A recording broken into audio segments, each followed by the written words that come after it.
Flexi cap fund किन लोगों के लिए अच्छा है? तो कोई भी अगर आपका गोल है जिसके लिए आपको पैसे इकट्ठे करने हैं और वो गोल 3 to 5 ईयर्स के बाद आने वाला है, आप फ्लेक्सी कैप में निवेश कर सकते हो। तो लंबे समय के लिए जब आप इन्वेस्ट कर रहे हो ना, तो आपका केगर बहुत सुंदर तरीके से वर्क करता है। अगर आपकी कोई 100 रुपए की चीज़ है 2 साल पहले और 2 साल बाद वो 122 की हो गई, तो आपका करीबन करीबन 10% का रिटर्न है। कैसे आया? 100 रुपए की चीज़ पे आपको 10% मिला तो 110 हो गई, फिर वापस 10% आया तो करीबन हुँ। 121 आती है एग्जैक्टली। तो वो आपका 10% का केगर हुआ, लेकिन आपको रिटर्न 21% ओवरऑल मिल गया। तो वो आपका जो होता है वो केगर हो जाता है। स्मॉल कैप जब जीतता है तो बहुत अच्छा जीतता है, लेकिन स्मॉल कैप में ही नेगेटिव रिटर्न्स भी हमको सबसे ज़्यादा दिखते हैं। प्राइमरी रीज़न हमको डेटा से दिख रहा है। आज की तारीख में हम बहुत ज़्यादा कन्फ्यूज़्ड हैं कि कौन-सा म्यूचुअल फंड चुनें। क्योंकि म्यूचुअल फंड में आजकल इतनी वैरायटी हो गई है, small, mid, large, flexi cap, mid cap, multi cap. तो ऐसे टाइम पे कौन-सा हमारे लिए बेस्ट है, कौन-सा हमें चूज़ करना चाहिए, किसमें हम लॉन्ग टर्म एसआईपी कर सकते हैं। तो आज हम कुणाल भैया के साथ हैं फिर से और उनके साथ जानेंगे कौन-सा हमारे लिए म्यूचुअल फंड बेस्ट है या हम म्यूचुअल फंड सिलेक्ट ही कैसे कर सकते हैं। तो कुणाल भैया पहले तो बताओ कि कौन-सा म्यूचुअल फंड बेस्ट है और किसमें हम लंबे समय के लिए एसआईपी कर सकते हैं? ठीक है, तो mutual fund in general as a category ही बहुत अच्छा वे है इन्वेस्ट करने का। अब म्यूचुअल फंड को देखने का, म्यूचुअल फंड को सिलेक्ट करने के तरीके बहुत ही अलग-अलग है। बहुत ही अलग-अलग तरह के म्यूचुअल फंड्स इंडिया में लिस्टेड है बाय डिफरेंट एएमसीज़। तो हम लोग क्या कर सकते हैं, सबसे पहले समझने के लिए अलग-अलग कैटेगरीज़ में जा सकते हैं और उन कैटेगरीज़ में सबसे अच्छा फंड कैसे सिलेक्ट कर सकते हैं वो समझ सकते हैं। फॉर एग्जाम्पल एक सिंपल सा अगर हम टेबल देखें, तो यहाँ पे हमने रिस्क वाइज डिस्ट्रीब्यूशन देखा हुआ है, जहाँ पे हमको दिखता है कि लार्ज कैप सबसे कम रिस्की होता है, लार्ज एंड मिड उसके बाद आता है जहाँ पे लार्ज और मिड का कॉम्बिनेशन होता है, देन मल्टी कैप होता है जहाँ पे 25-25-25% एलोकेशन लार्ज स्मॉल मिड में करते हैं और बाकी का फंड मैनेजर की डिस्क्रिप्शन पे होता है, तो वो थर्ड रैंक पे आता है इन टर्म्स ऑफ रिस्क। फिर फ्लेक्सी कैप आता है, फ्लेक्सी कैप में पूरा पूरा डिस्क्रिप्शन फंड मैनेजर के पास हो जाता है कि हाँ भाई, आप जैसे चाहो वैसे उस पर्टिकुलर मार्केट कैप में इन्वेस्ट कर सकते हो। फिर फोकस आता है, फिर मिड स्मॉल और थीमेटिक आता है। सो ये आते हैं। अब थीमेटिक फंड ऐसे हैं जिनको मैं हमेशा कहता हूँ कि जब तक आपको पूरा नॉलेज नहीं है उस थीम का, तो आप उस थीम को प्ले अराउंड नहीं कर रहे म्यूचुअल फंड्स के थ्रू, तो लास्ट वाला एलिमिनेट करके हम टॉप 7 देख सकते हैं। अब टॉप 7 में भी लार्ज एंड मिड में मेनली लार्ज की बात करूँ तो वहाँ पे थोड़ा-सा फंड मैनेजर के लिए एक्टिवली मैनेज करके आउट परफॉर्मेंस लाना बहुत डिफिकल्ट होता जा रहा है। तो अगर लार्ज कैप किसी को ट्रैक करना है या फिर उसमें इन्वेस्ट करना है, तो इंडाइसेस को पकड़ के कर सकते हैं। तो फॉर एग्जांपल इंडिया में लार्ज कैप कंपनीज कौन सी हुई, अगर हम मार्केट कैप के हिसाब से डिसेंडिंग ऑर्डर में लिस्ट करें, तो फर्स्ट 100 कंपनीज मेरी लार्ज कैप कंपनीज हो जाती है, जहाँ पे मार्केट कैप के अकॉर्डिंग उस तरीके से वर्क करता है। तो लार्ज कैप आपके बेसिकली निफ्टी 50 और निफ्टी नेक्स्ट 50 में आपका मोटा मोटी लार्ज कैप यूनिवर्स कवर हो जाता है। तो आप वहाँ पे इन्वेस्ट करना चाह रहे हो तो उन दोनों इंडेक्स को पकड़ के कर सकते हैं। बात कहाँ आती है? बात आती है मल्टी कैप में, फ्लेक्सी कैप में, फोकस फंड में, मिड कैप में और स्मॉल कैप में। उसमें भी 3 जो पॉपुलर कैटेगरीज़ है वो फ्लेक्सी कैप है, मिड कैप है और स्मॉल कैप है। तो आज हम क्या करेंगे, एक पर्टिकुलर फंड कैटेगरी चूज़ करेंगे आपकी पसंद की और उसमें स्क्रीन बनाने की कोशिश करेंगे कि अगर मुझे फंड सेलेक्ट करना है तो मैं कैसे करूँ? तो कौन-सी कैटेगरी सेलेक्ट करें आप बताएँ? तो फर्स्ट से स्टार्ट करते हैं फ्लेक्सी कैप, उसका रिस्क भी थोड़ा कम लग रहा है मेरे को, तो हुँ। वो बेस्ट रहेगा। ठीक है, तो फ्लेक्सी कैप स्टार्ट करते हैं। फ्लेक्सी कैप में क्यों करना चाहिए, उसके थोड़े बहुत रीज़न समझते हैं, उसके तरीके समझते हैं। तो देखो, funds India on a monthly basis एक रिपोर्ट शेयर करता है, जहाँ पे बताता है कि कौन से सेगमेंट में रिटर्न बेटर आया है, एसेट क्लास के बेसिस बताता है, इंडिया वर्सेस यूएस भी करता है, तो ओके। सारी चीज़ें करता है। अब जैसे हमको इस पर्टिकुलर स्लाइड में दिख रहा है कि हर ईयर का mid, large and small cap के रिटर्न्स बताएगा। ये उनके इंडाइसेस है, निफ्टी हुँ। 100 टीआरआई लिया हुआ है, मिड कैप 150 टीआरआई लिया हुआ है, स्मॉल कैप 250 टीआरआई लिया हुआ है और उनके रिटर्न्स लिए हुए हैं। अब ओके। देखिए, जैसे हम 2022 की बात करते हैं, तो लार्ज कैप में 5% रिटर्न आया, मिड कैप में 4 आया, स्मॉल कैप में -3 आया। 2023 की बात करें तो स्मॉल कैप आउट परफॉर्म कर गए, लार्ज कैप सबसे कम परफॉर्म किए और 2024 टिल डेट यहाँ पे हमारे पास ये आई थिंक नवंबर का है, 30 नवंबर तक का है। तो स्मॉल कैप आउट परफॉर्मेंस दिख रहा है, मिड कैप में बाद में और फिर लार्ज कैप में। तो हर ईयर जो विनर होता है आप देख पा रहे हैं कि अलग होता है। हुँ। राइट, स्मॉल कैप जब जीतता है तो बहुत अच्छा जीतता है, लेकिन स्मॉल कैप में ही नेगेटिव रिटर्न्स भी हमको सबसे ज़्यादा दिखते हैं। सो इस केस में हम लोग ये थीम प्ले आउट नहीं कर पाते हैं कि एज ए रिटेल इन्वेस्टर कि कब हमको लार्ज में डालना चाहिए, कब मिड में डालना चाहिए, कब स्मॉल में डालना चाहिए। तो उसका सबसे अच्छा तरीका क्या होता है, हमें प्रोफेशनल जने को रख ले जो कि एक थीम प्ले अराउंड कर सकता है। बिल्कुल। तो प्रोफेशनल कौन हो गया? म्यूचुअल फंड का फंड मैनेजर। अब फ्लेक्सी कैप में ही उसके पास ये फ्लेक्सिबिलिटी है कि वो जब चाहे जब मिड में डाल दे, जब चाहे वो लार्ज में डाल दे, तब चाहे वो स्मॉल में डाल दे। तो फॉर एग्जांपल 2024 में उनको दिख रहा है कि लार्ज कैप स्पेस में कम आया है, बाकी सब में ज़्यादा है और शायद नेक्स्ट ईयर उनको दिख रहा है कि ये ट्रेंड चेंज होगा, तो वो लार्ज कैप में ज़्यादा जा सकते हैं। तो ये सारी चीज़ें वो बहुत आराम से कर सकता है। इसका इसलिए प्राइमरी रीजन हमको डेटा से दिख रहा है कि भाई फ्लेक्सी कैप इन्वेस्टिंग बहुत अच्छा फॉर्म ऑफ इन्वेस्टिंग है अगर आपने सही फंड मैनेजर को पिक कर लिया और उसके साथ आपने वो प्ले अराउंड कर दिया। अब साथ ही साथ एक और चीज हम इसमें समझ सकते हैं कि जैसे हर ईयर में अलग मार्केट कैप आउट परफॉर्म करता है, वैसे ही हर ईयर में आपका अलग अलग सेक्टर भी आउट परफॉर्म करता है। फॉर बिल्कुल। एग्जाम्पल 2010 में हेल्थ केयर था, 2023 में रियल्टी था, 22 में यूटिलिटीज था, अभी 24 में हेल्थ केयर चल रहा है टॉप पे। सो अगेन ये चीज़ हम प्रेडिक्ट नहीं कर सकते एज ए रिटेल इन्वेस्टर, और हमारे पास उतना डेटा या रिसर्च भी नहीं है ताकि हम बता पाए कि ये चीज़ वर्क कर जाएगी। सो वहाँ पे वापस ये इंपॉर्टेंट हो जाता है हम समझे कि फंड मैनेजर जो है वो शायद ही हमसे बेटर प्ले अराउंड कर सकता है और वो उसमें इन्वेस्ट कर सकता है। सो ये दो प्राइमरी डेटा पॉइंट्स है जिसके बेसिस पे हम ये कह सकते हैं कि हाँ भाई, हमको फंड मैनेजर पे ज़्यादा रिलाई करना चाहिए क्योंकि वो प्रोफेशनल है और वो सही मार्केट कैप और सही थीम पकड़ के आपका पैसा इन्वेस्ट कर सकता है। So coming back to our sheet, तो हमने एनुअल परफॉर्मेंस देखा। वैसे अगर आप वॉलिटिलिटी भी देखो at the very same time, तो वॉलिटिलिटी के बेसिस पे आपको दिखेगा कि यही कुछ सेम पैटर्न आपको दिखेगा कि जहाँ मिड स्मॉल में आपको ज़्यादा वॉलिटिलिटी दिख रही है, फ्लेक्सी कैप में उससे कम दिख रही है, लार्ज कैप में उससे भी कम है बट उसमें फिर रिटर्न भी थोड़ा सा कम हो जाता है। So on a volatility basis also flexi cap एक सेंटर पॉइंट पे आता है जिसकी वजह से हम ये कह सकते हैं कि हाँ भाई, इतनी ज़्यादा वॉलिटिलिटी है पर at the very same time return भी सही मिल जाता है। सो ये तरीके से आप ये समझ सकते हो कि फ्लेक्सी कैप इन्वेस्टिंग अच्छी क्यों होती है और एक अच्छा फंड मैनेजर अगर आप सिलेक्ट कर लो तो वो कैसे कर सकते हैं। जब हम इन्वेस्टिंग की कुणाल भैया बात करते हैं तो हम ऐसा कहते हैं कि गोल बेस्ड रहती है इन्वेस्टिंग। तो फ्लेक्सी कैप फंड किन लोगों के लिए अच्छा है? सो फ्लेक्सी कैप फंड अगेन जिनका होराइजन एटलीस्ट, क्योंकि flexi cap at the end of the day डाल कहाँ रहा है पैसा, इक्विटी में ही डाल रहा है। तो बिल्कुल। जहाँ पे आपका इक्विटी का टाइम होराइजन जो होता है 3 to 5 years एक बिजनेस साइकिल को प्ले अराउंड होने के लिए, उतना टाइम होराइजन तो आपको देना ही देना है। हो सकता है कि आपका आउट परफॉर्मेंस दिख जाए 3 से 5 साल में, हो सकता है कि आपको शायद थोड़ा सा अंडर परफॉर्मेंस दिख जाए, बट मोटा मोटी 3 से 5 साल एक एप्ट अमाउंट ऑफ टाइम है।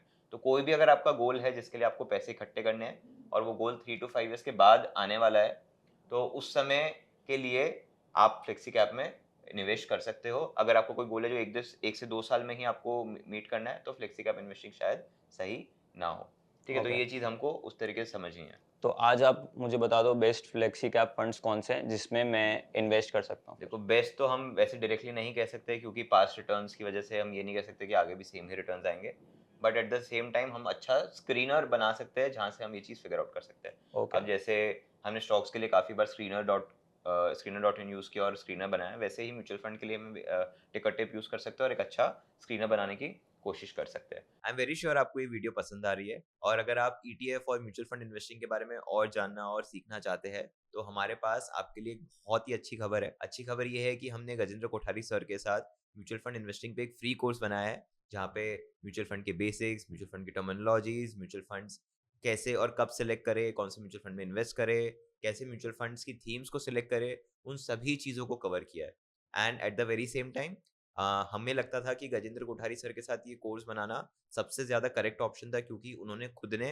म्यूचुअल फंड इन्वेस्टिंग करके 50 से 55 करोड़ का पोर्टफोलियो ऑलरेडी बना लिया है, जो कि करीबन करीबन 20 से 22% केगर पे ग्रो कर रहा है। सो इससे बेटर कुछ हो ही नहीं सकता है कि कोई ऐसा पर्सन आपको सिखाए जो खुद उस इंडस्ट्री को, उस पर्टिकुलर एसेट क्लास को पिछले 15-20 साल से एक्सपीरियंस कर रहा हो और उसने अपनी खुद की वेल्थ जनरेशन वहां से की हो। तो जैसे ही आप इस वीडियो को फिनिश करते हैं, आप जल्दी से उस कोर्स पे जाइए, फ्री में एनरोल करिए और अपनी म्यूचुअल फंड के नॉलेज को इंक्रीज करें। तो ये टिकर टेप है, तो टिकर टेप पे हम स्क्रीनर पे गए। स्क्रीनर पे हमने सबसे पहले स्टार्ट स्क्रीनिंग किया। स्टार्ट स्क्रीनिंग पे कोई ऑलरेडी स्क्रीन बना हुआ है उसको हम ध्यान नहीं देते, हम लोग हमारी स्क्रीन को ध्यान देते हैं।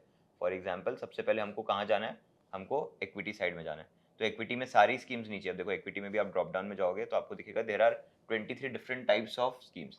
कोई वैल्यू फंड है, कोई सेक्टरल फंड है, तो उस हिसाब से हमको नहीं देखना। हमको मेनली क्या देखना है कि हमको यहाँ पे एक फ्लेक्सी कैप। फ्लेक्सी कैप वाला चीज़ मिल जाए, तो एक ही टिक मारेंगे हम फ्लेक्सी कैप का, उसके अलावा कुछ नहीं। ठीक है, फिर अदर फिल्टर्स में हम देखते हैं फ्लेक्सी कैप फंड हम मार चुके हैं। प्लान कौन सा चाहिए, हमको ग्रोथ ही चाहिए।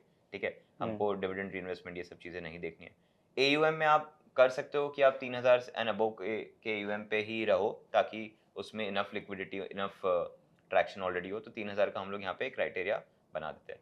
ठीक है, केगर रिटर्न्स 3 इयर्स के हम रख रहे हैं, उसके बेसिस पे हमको लिस्ट आएगी।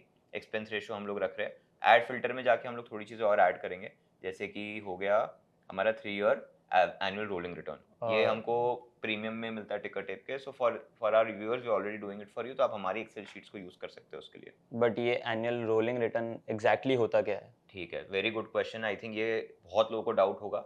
सब लोग केगर के बेसिस पे कर लेते हो। तो देखो 3 तरह के रिटर्न्स म्यूचुअल फंड्स में आप देख सकते हो। एक होता है आपका सिंपल एनुअलाइज्ड रिटर्न। ठीक एनुअलाइज्ड है। रिटर्न का मतलब साल फंड का एनएवी स्टार्टिंग में 100 रुपए था, अभी 120 रुपए है, तो 20% का आपका आ 20%। गया। फिर अगले साल वो 120 का मान लेते 108 हो गया, तो हम्म। -10% आ गया। तो हर साल का आप इंडिविजुअली जब देख रहे हो तो आपके एनुअल रिटर्न कितने कितने हैं वो आप देख पा रहे हो। Ending NAV minus starting NAV divided by starting NAV, तो इससे आपको आपका एनुअल रिटर्न मिल जाता है। ठीक हम्म। है। सेकंड जो आता है, जो हम लोग काफी ज्यादा पॉपुलर है, केगर। केगर। केगर इज बेसिकली लंबे होराइजन में। अब एनुअल रिटर्न में दिक्कत क्या है कि आप खाली एक एक ईयर का ही देख सकते हो। मान हम्म। लो आपको 3 साल 5 साल के लिए निवेश करना है, तो एक एक ईयर का तो आपके लिए सेंस नहीं बनाएगा। आपको ये हम्म। समझना पड़ेगा कि वॉलिटिलिटी कितनी है, कितना रिटर्न है।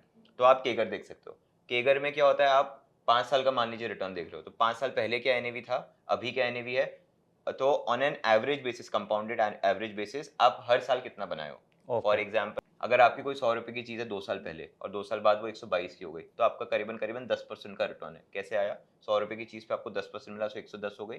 फिर वापस 10% आया, तो करीबन 121-22 के आसपास, हम्म। 121 आती है एग्जैक्टली। तो वो आपका 10% का केगर हुआ, लेकिन आपको रिटर्न 21% ओवरऑल मिल गए। तो वो आपका जो होता है वो केगर हो जाता है। तो लंबे समय के लिए जब आप इन्वेस्ट कर रहे हो ना, तो आपका केगर बहुत सुंदर तरीके से वर्क करता है। लेकिन अब आप मुझे बताइए कि लोग जनरली इन्वेस्ट कैसे करते हैं म्यूचुअल फंड्स में इंडिया में। High, what is the better way, मतलब लोग लमसम ज्यादा करते हैं, एसआईपी ज्यादा करते हैं। जितना मैंने देखा है लोग एसआईपी करते हैं, बट राइट, एसआईपी का अमाउंट भी बहुत छोटा करते हैं। करेक्ट। तो एसआईपी अब आपकी या तो डेली जा रही है, या तो मंथली जा रही है, या तो हो सकता है सेमी एनुअली जा रही है, या तो ईयरली जा रही है। तो इसमें होता क्या है कि केगर में तो आपको एक पॉइंट, एक एंड से लेकर दूसरे एंड तक के सारे पूरे उसको रिटर्न्स को एवरेज करके आपको दे देता है, ठीक है, ऑन अ बिल्कुल। Compounded basis. लेकिन जब आपका डेली बेसिस पे एसआईपी जा रहे हैं, तो एक बहुत इंटरेस्टिंग कॉन्सेप्ट होता है रोलिंग रिटर्न्स। तो रोलिंग रिटर्न्स फॉर एग्जांपल, अगर हम 3 ईयर रोलिंग रिटर्न देख रहे हैं, हम्म। तो 3 year rolling return for 5 year time frame, तो करीबन करीबन 8 साल पहले यहाँ से हमको जाना पड़ेगा। तो 2024 में हम, मान लीजिए दिसंबर 2024 में हम हैं, तो 8 साल पहले हम जाते हैं, तो हो जाता है 16। 2016। तो 2016 से लेके 2019 हर डेट का आप रिटर्न निकालोगे। फॉर एग्जांपल मान लेते हैं 1 जनवरी 2019 और 1 जनवरी 2016, तो ये 3 साल में केगर बेसिस पे क्या रिटर्न आया था, वो एक रिटर्न नंबर आप लिख के साइड में रख दोगे। फिर वैसे ही आप सेम एक्टिविटी क्या करोगे, 2 जनवरी 2019 और बैकडेटेड क्या लोगे, 2 जनवरी अरे। 2016, तो वापस एक रिटर्न निकालोगे और वापस साइड में रख दोगे। फिर वापस तीसरा रिटर्न कौन सा निकालोगे इस बार, 3 जनवरी 2016, 3 जनवरी 2019, वापस एक रिटर्न निकाल के आप वापस उसको ओके। रख दोगे। वैसे आप नेक्स्ट क्या करोगे, 4 जनवरी 16 और 4 जनवरी 2019, ऐसे करते करते आप लास्ट 5 ईयर्स तक की एक्टिविटी कंटिन्यूसली कर सकते हो। फिर एंड में सबका एवरेज निकाल सकते हो। तो डिपेंड करता है हम लोग कौन सा टाइम फ्रेम ले रहे हैं। अगर ओके। आपसे कहा जा रहा है कि 1 ईयर रोलिंग रिटर्न निकालना है पिछले 5 साल के लिए, तो आप क्या करोगे, 2019 से चालू करोगे, 2019 की एक डेट पकड़ोगे, फिर 20 तक, तो उसका क्या रिटर्न आया। फिर क्योंकि 1 ईयर का देख रहे हो, हम्म। पहले केस में 3 3 साल का देख रहे थे, तो इसलिए हमने गैप 3 ईयर्स रखा। अभी 1 ईयर रख रहे हो, 19 से 20, फिर ओके। वैसे डेट फिर आगे दो चलती जनवरी जाएगी, फिर 20 से 21, फिर एक और डेट आगे जाएगी 21 से 22। ऐसे ओके। सारे रिटर्न्स आप निकालोगे, एंड में उनका क्या कर लोगे, एवरेज कर लोगे। तो ओके। क्योंकि आपकी एसआईपी भी इसी फॉर्म में जाती है, तो आपके लिए सही चीज तो वो हो गई। अब मान लेते हैं इन रोलिंग रिटर्न्स में हमको कोई ट्रेंड दिख रहा है, हमको दिख रहा है कि ऑन रोलिंग रिटर्न बेसिस ये फंड का परफॉर्मेंस धीरे धीरे नीचे जाते जा रहा है, तो हमको समझ में आ रहा है कि शायद फंड पहले अच्छा परफॉर्म करता था, अभी नहीं कर रहा। तो केगर में तो हो सकता है कि शुरू में अच्छा परफॉर्म किया, बाद में नहीं किया, और फिर भी केगर क्या बोल देगा, ऑन एन एवरेज बेसिस तो अच्छा कर लिया। तो हम्म। रोलिंग रिटर्न हमको ये ट्रेंड भी दे देता है। तो इसलिए हम लोग ने रोलिंग रिटर्न क्या कर लिया, हमारे उसमें जो है वो ऐड कर क्राइटेरिया। दिया। ठीक है, तो यहाँ हमारा रोलिंग रिटर्न ऐड हो गया। तो ये क्राइटेरिया हो गया। रिस्क के लिए हम लोग सीधा सीधा ड्रॉडाउन ले सकते हैं कि मैक्सिमम ड्रॉडाउन कितना है, कितना आपका जो है वो फंड गिर सकता है या फिर गिरा है पिछले उसकी हिस्ट्री में। और लेट्स, वो एक इंपॉर्टेंट चीज हो गई। और रेशो में शार्प रेशो एक अच्छा रेशो है। वो क्या करता है, बेसिकली आपका रिटर्न और रिस्क को कंपेयर करता है, ठीक है। कि ऊपर रिटर्न ले लेता है, डिनोमिनेटर में रिस्क ले लेता है। तो न्यूमरेटर में आपका रिटर्न आ गया, डिनोमिनेटर में आपका रिस्क आ गया, तो उसको कंपेयर करता है। गोज विदाउट सेइंग, अगर रिटर्न न्यूमरेटर में और डिनोमिनेटर में आपका रिस्क है, तो हायर द बेटर हो जाता है। और तो ये अपना पूरा का पूरा अपन ने कर दिया। अब इसको थोड़ा और फर्दर एनालाइज करने के लिए आप क्या कर सकते हो, एक्सपोर्ट करके एक्सेल में ले सकते हो। तो हमने आपके लिए ऑलरेडी किया हुआ है, ये मल्टी कैप की चीट शीट हमने बनाई हुई है। ठीक है, यहाँ पे हमारे पास सारे फंड्स के नाम है। यहाँ पे हमने जो शीट में डाला हुआ है उसमें हमारे पास एयूएम के बेसिस पे हमने हटाया नहीं है, तो वो हमने रहने दिया है। जो हमने 3000 का देखा कि 3000 का डाल दोगे तो बेटर है। हमारे पास यहाँ पे 3000 से कम के भी म्यूचुअल फंड्स है। सिंस म्यूचुअल फंड में कोई डिफॉल्ट का रिस्क नहीं होता है, क्योंकि गवर्नमेंट की इंटरमीडिएटरीज इन्वॉल्व होती है, तो एयूएम एज अ क्राइटेरिया एक मस्ट हैव क्राइटेरिया नहीं है, it's a good to have criteria. तो होगा ओके। तो सही है, नहीं हुआ तो भी हम लोग चला सकते हैं। हमने सबसे पहले देखा कि 3 ईयर रोलिंग रिटर्न एक अच्छा क्राइटेरिया है जिसके थ्रू आप देख सकते हो, तो हमने इसको 3 ईयर रोलिंग रिटर्न के बेसिस पे क्लासीफाई किया। तो हमारे पास मान लेते हैं ऊपर के टॉप 5 फंड्स जो है वो अपने आ रहे हैं, तो उसको एक बार हाईलाइट करते हैं। अपन ने हाईलाइट किया और नीचे जाते हैं तो देखते हैं, देखो बहुत सारे फंड्स है ऐसे जिनका 0 रिटर्न है। इसका मतलब क्या है, ये लॉन्च ही बाद में हुए थे, ठीक है, इनका इतना डेटा ही नहीं मिल पा रहा है, तो इतना हिस्ट्री तो हमको चाहिए ही चाहिए, इसलिए हमने उसको क्या कर दिया, उसको डिलीट कर दिया। अब at the very same time हमारे पास ये रिटर्न्स वाले स्टॉक्स तो आ गए, इनको भी अपने यहाँ से हम हाईलाइट कर देते हैं कि इतना अच्छा है। लेकिन हमको जब भी इन्वेस्ट करना है तो सिर्फ रिटर्न नहीं देखना, हमको रिस्क के लिए भी इन्वेस्ट करना है। तो बिल्कुल। रिस्क हमारा कितना है, क्या है, वो भी देखना। अब फॉर एग्जांपल मैक्सिमम ड्रॉडाउन था हमारा क्राइटेरिया इसका, तो मैक्सिमम ड्रॉडाउन के लिए हमने देखा। अब देखिए हमारे 1 2 3 4 और 5वां फंड हमारा यहाँ पे है, तो मैक्सिमम ड्रॉडाउन में 2 फंड जो हमारे अच्छे हैं उसका ड्रॉडाउन भी 41% है, विच इज वेरी हाई। मतलब आपकी 100 रुपए की चीज 60 भी हो सकती है। बिल्कुल। तो रिटर्न देखने को 26% अच्छा लगता है, लेकिन जब पोर्टफोलियो 100 रुपए का 60 हो जाता है तो वो समझना करना लोगों को नहीं आता है, उस समय लोग पैनिक होकर सेल करने लगते और हैं। वहीं पे एसआईपी बंद हो जाती है। एग्जैक्टली तो हम लोग इन दोनों को क्या करेंगे, हम हटा रहे हैं। ध्यान रहे हम लोग क्वांट फ्लेक्सी कैप फंड भी हटा रहे हैं। क्वांट एक बहुत अच्छा एएमसी है जो अच्छे से वर्क कर रहा है, लोगों ने बहुत इन्वेस्ट किया है, बट लेकिन हम हमारे सिलेक्टेड में से हटा रहे हैं, ठीक है। हमारा बेसिक क्राइटेरिया ये है कि हमको 35 से ज़्यादा का ड्रॉडाउन नहीं सहना है। कोई लोग और कम रिस्क करना चाहे तो 30 के से ज़्यादा का आप ड्रॉडाउन नहीं सहन करोगे तो दैट वुड डू। तो आप देखो बच के कौन सा आ रहा है आपका, एक ये फंड आपका जो है वो सही निकल के आ रहा है, ठीक है, that is one. And secondly आपको कौन सा आ रहा है, बैंक ऑफ इंडिया का आ रहा है। देखिए रिटर्न थोड़ा सा कम है, लेकिन इसमें बैंक ऑफ इंडिया वाले में आप वो देखिए कि 21% का ही ड्रॉडाउन है, तो डाउन साइड आपका काफी ज्यादा सही है इसमें इन दैट सेंस। ऑलराइट, तो 2 फंड हमारे ऐसे निकल के आ रहे हैं जहां पे आप निवेश कर सकते हैं। अब इसमें हमको हमारे बाकी के पैरामीटर सीखने हैं, तो मेरे हिसाब से 2 चीजें आपकी मस्ट हैव है। एक 3 ईयर रोलिंग रिटर्न, जिसको आप 5 ईयर भी कर सकते हो, 1 ईयर भी कर सकते हो, और एक आपका ड्रॉडाउन। तो एक आपने ओके। रिटर्न का पैरामीटर ले लिया और आपने रिस्क का ले लिया। आपने इंपॉर्टेंस इसमें भी किसको दिया, इसमें हमने रिस्क को भी दे दिया और रिटर्न्स दोनों को दे यस, तो दिया रिस्क को, बेसिकली। हाँ, रिस्क को थोड़ा सा और ज्यादा दे दिया, हम्म। क्योंकि भले रिटर्न आया हो लेकिन रिस्क नहीं सही से बैठा हुआ है तो उसको एलिमिनेट कर दिया, तो ऐसे बन गया। तो ये 2 हमारे फंड बन गए। अब हम लोग बाकी के रेशियोज भी देख लेते हैं कि हमारा केगर क्या है। CAGR is also good 26%। Expense ratio 0.52 is not bad, कि अगर मैं 100 रुपये डाल रहा हूँ तो रफली आपका 0.5 रुपीज म्यूचुअल फंड का फी रहेगा, विच इज गुड। मतलब प्रोफेशनल फंड मैनेजर को आप इतना फीस देने को रेडी नहीं हो तो खराब बात है। लास्टली आपका शार्प रेशो 1.61 विच इज ट्रेमेंडस। मतलब आपका ओके। रिटर्न और रिस्क बेसिस का जो कंपैरिजन है वो 1.61 है, वो बहुत ही अच्छा नंबर है। इसका आइडियल नंबर क्या रहता है? आइडियल 1 से ऊपर रहेगा तो सही है, और ओके। 1 से जितना ऊपर जाता रहेगा उतना बेटर है।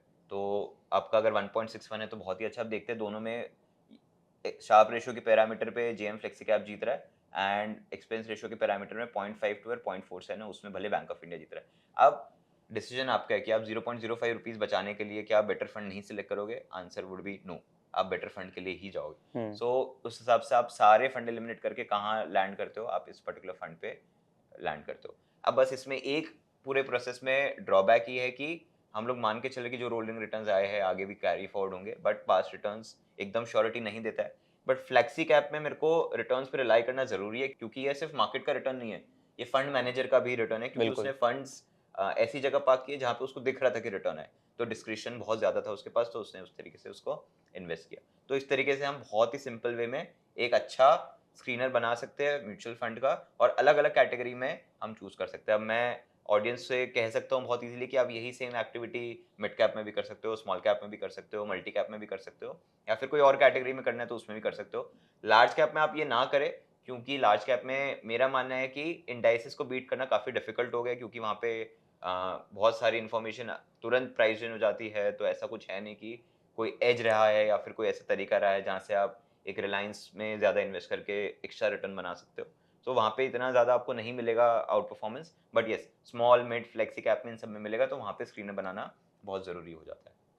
तो कुणाल भी, अगर हमारे व्यूअर्स को ये वीडियो पसंद आया है तो क्या हम इसे मिड कैप और स्मॉल कैप का भी एक ऐसा वीडियो बना सकते हैं? बिल्कुल बना सकते हैं। इनफैक्ट मिड कैप और स्मॉल कैप की चीट शीट बनी हुई भी हमारे पास, तो उनको हम क्या कर देंगे, उनको हम लॉक कर देंगे, और जैसे ही लोग कमेंट सेक्शन में मिड कैप लिख देंगे और स्मॉल कैप लिख देंगे तो हम ये उनके लिए अनलॉक कर देंगे, और तुरंत इस पे एक बहुत अच्छा वीडियो भी बना देंगे। और मैंने ये बहुत ज़्यादा देखा है कि सब लोग वीडियोस तो देखते हैं लेकिन सब्सक्राइब नहीं करते हैं, तो गाइस प्लीज़ सब्सक्राइब करो चैनल को, हमें बहुत मोटिवेशन मिलता है। ऐसे और इंटरेस्टिंग वीडियोस हम आप सभी के लिए लेके आते रहेंगे।